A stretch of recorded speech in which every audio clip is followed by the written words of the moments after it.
One dead. Almost cracked, almost cracked. One dead. I fell down, bro. Let's go. He's cracked. I'm just so much better. Better. Let's I'm just go. so much better. I fell off.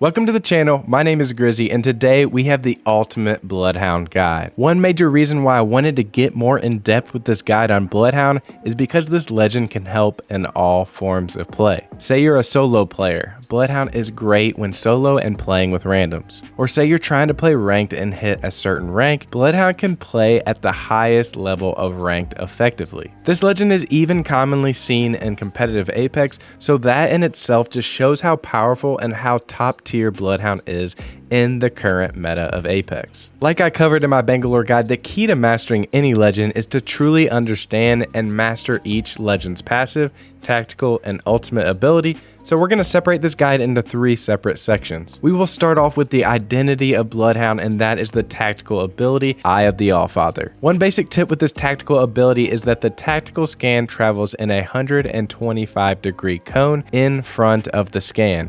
This is in the direction you are facing. So what this means is that if you expect enemies above or below you, you need to angle your scan in order to highlight your enemies. The 125 degrees with the scan is another big talking point with the scan, because I commonly see people using Bloodhound look directly at teams and scan directly at someone. Now keep in mind that they might already know that team is inside that specific area, but what you want to do, a major tip with Bloodhound, is to gain some more information on that team and about the area is you want to angle your scan to capture all the teams in the surrounding area or teams potentially third partying. This is huge and especially important in late game rings and ranked because commonly you're going to have multiple teams and places close by. With this specific instance, I know that there's a team in the building below us, but I angle my scan in order to pick up any other targets in the surrounding area. This scan allows me to see that the solo player is stuck here on the right side of the map, and this information, instead of just directly scanning the team below, it gave me information on where this solo player was in the match. You might already know where one team is located nearby, but you can gain and capture more information if you properly place your scan to gain the most information in the surrounding area. Another useful tip with the scan is to make sure you're scanning areas and locations where you do not know there are teams. It sounds super simple, but a lot of the time you're gonna know the legend composition and the location of a team camping nearby, but what you don't want to do is consistently scan the same team over and over. What you can do is scan the surrounding areas to make sure that other teams are not rotating to the area, or you can find rats that are trying to hide for late game in position for some easy kill points in ranked. Another great tip is when your team is engaging in a medium to long range engagement, if this is a longer fight, commonly what you want to do is walk to where teams could third party from and scan behind for the third party. It's much more beneficial to the team to capture information on a team coming in for a third party than scanning the same 3 enemies that your team already knows about. Also keep in mind that the scan, in addition to that 125-degree cone, the scan travels 75 meters and it will highlight traps, enemies, clues, and loot ticks. It will also tell you how many hostiles were detected, and if more than 10 are highlighted, then it will read as 10 plus hostiles detected. So another major talking point with Bloodhound and this tactical ability is to not scan too much while you're in combat. Yes, you want to scan while fighting to help the team, but commonly I see Bloodhound scanning when they know the enemy position when they could just shoot directly at that enemy. If you have the opportunity to shoot, always prioritize damaging the enemy team versus taking 1.8 seconds to scan. Other major talking points for the tactical are to utilize the scan ability to pre-fire an angle if somebody's not being the smartest and they want to challenge you while they're scanned. If you don't want to be detected or you're trying to ambush a team, hold on to that scan because you're going to give up your position each time you scan. Now, another big tip is if you see caustic gas or Bangalore smoke, you can scan through that and see the enemies and then proceed to shoot those targets. And a big tip with the scan is to gain information to recognize team compositions. For instance, a lot of the times in ranked, we will change our playstyle based on the enemy team's composition.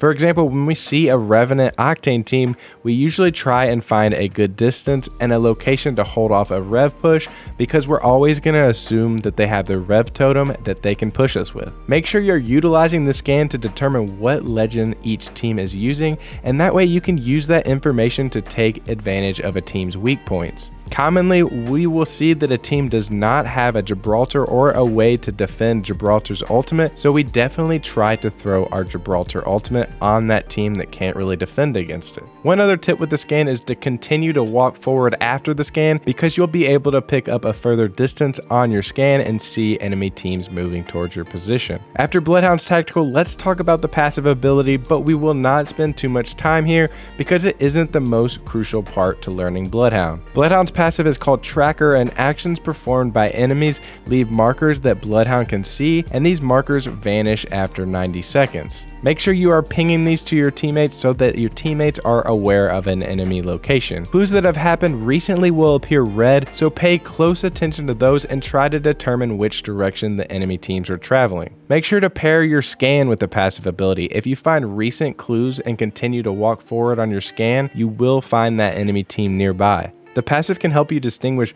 what enemy legends might be in the surrounding area because it'll show you caustic gas residue, it'll show you where Wraith entered the phase, and it'll even show things like grav lift locations from a horizon. So just make sure you're using this passive ability to track down maybe a last member of a squad you're trying to track down, and pay close attention to legend specific clues so you can be prepared for specific legend abilities in that area. Also, make sure to utilize your scan when you notice that passive clue when they are within 10 to 15 seconds. Lastly, we have the bread and butter of Bloodhound, the ultimate ability, Beast of the Hunt.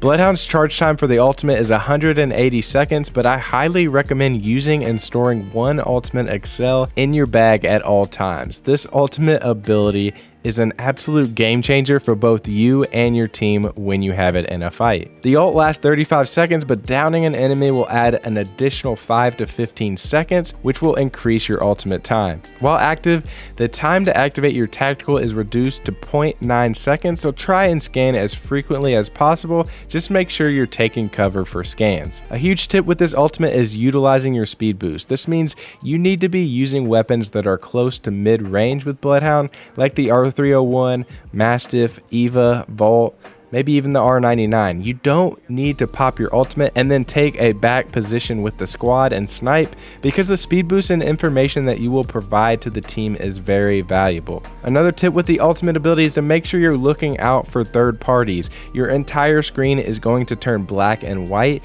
and enemies will be highlighted in red. So with the ultimate, you're going to be able to see teams very far away, so keep in mind if you see another team rolling up while you're in your ultimate, call that out for your team so you can reposition for a third party. Even in slower games where you need more information, you can even pop your ultimate and go straight up on a balloon in order to scout the surrounding area and see teams off in the distance. With this ultimate ability, you can see enemy positioning so well. Just continue to provide your team with scans and information, and make sure to pre-fire corners if enemies peek. This information you provide to your team will allow you guys to make informed decisions mid-fight and where you and your squad can push, and if a teammate has an open lane for a flank on the side. Another thing you can do with the ultimate ability is to use it defensively. If you're getting tracked down and you need to get away, or you need to rotate through a very tricky situation, pop that ultimate ability and utilize that 30% speed increase to try and get to the next location. One final tip for Bloodhound is that this legend is in the Recon class, so Bloodhound can scan survey beacons to provide some useful information on the next ring ahead.